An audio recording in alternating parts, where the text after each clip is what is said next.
జగిత్యాల జిల్లా కోరుట్ల మండలంలోని చిన్నమెట్పల్లి గ్రామంలోని ఎల్లమ్మ చెరువును ఈరోజు కాంగ్రెస్ నాయకుడు జువ్వడి కృష్ణారావు పరిశీలించారు. ఈ సందర్భంగా ఆయన మాట్లాడుతూ గతంలో వర్షం కురిసిన కారణంగా ఎల్లమ్మ చెరువు కుంట తెగిపోవడంతో పైపు లైన్లు పూర్తిగా ధ్వంసమయ్యాయని, దానికి గ్రామస్తులు ఏకమై రైతులంతా కలిసి మరమ్మతులు చేపించారన్నారు. మాజీ ఎమ్మెల్యే పలుసార్లు పర్యటించి కార్యక్రమాన్ని చేస్తామని చెప్పినప్పటికీ ఇప్పటివరకు కార్యరూపం దాల్చలేదని, తక్షణమే ప్రభుత్వ దృష్టికి తీసుకెళ్లి త్వరలోనే మరమ్మతులు పూర్తి చేస్తామని హామీనిచ్చారు. ఈ కార్యక్రమంలో కాంగ్రెస్ పార్టీ నాయకులు తదితరులు పాల్గొన్నారు.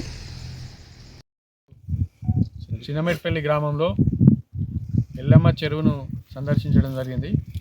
గత వర్షాకాలంలో వరదలకు ఇక్కడ ఉన్నటువంటి పైప్ లైను పిల్లర్స్ అన్నీ కొట్టుకుపోవడం జరిగింది. కాబట్టి రైతులు పాపం చాలా శ్రమపడి వాళ్ళు ఒక సపరేట్ కాలువ కూడా ఏర్పాటు చేసుకోవడం జరిగింది. వాళ్ళ సొంత నిధులతోటి ఏర్పాటు చేసుకోవడం జరిగింది. కాబట్టి ఇప్పటికైనా ఏదైతే అధికారులతో మాట్లాడి వాళ్ళు ఏదైతే ఇన్ఛార్జ్ మంత్రి ఉన్నారో ఉత్తమ్ కుమార్ రెడ్డి గారు, వారి దృష్టికి తీసుకెళ్తాం. ఎస్టిమేషన్స్ అయితే ఇవ్వమని చెప్పడం జరిగింది.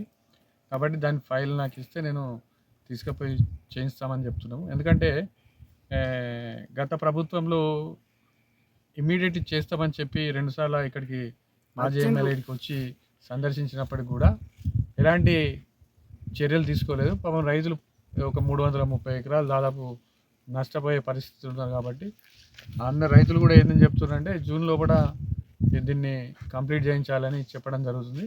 కాబట్టి ఎసెన్షియల్ కింద మేము ఇన్ఛార్జ్ మంత్రి గారి దృష్టికి తీసుకెళ్ళి దీని పనులు త్వరితగతిలో శాంక్షన్ అయ్యే విధంగా చర్యలు తీసుకోమని చెప్పడం జరుగుతుంది. ఈ వారం 10 రోజుల్లో మేము కలుస్తాం. ఓకే.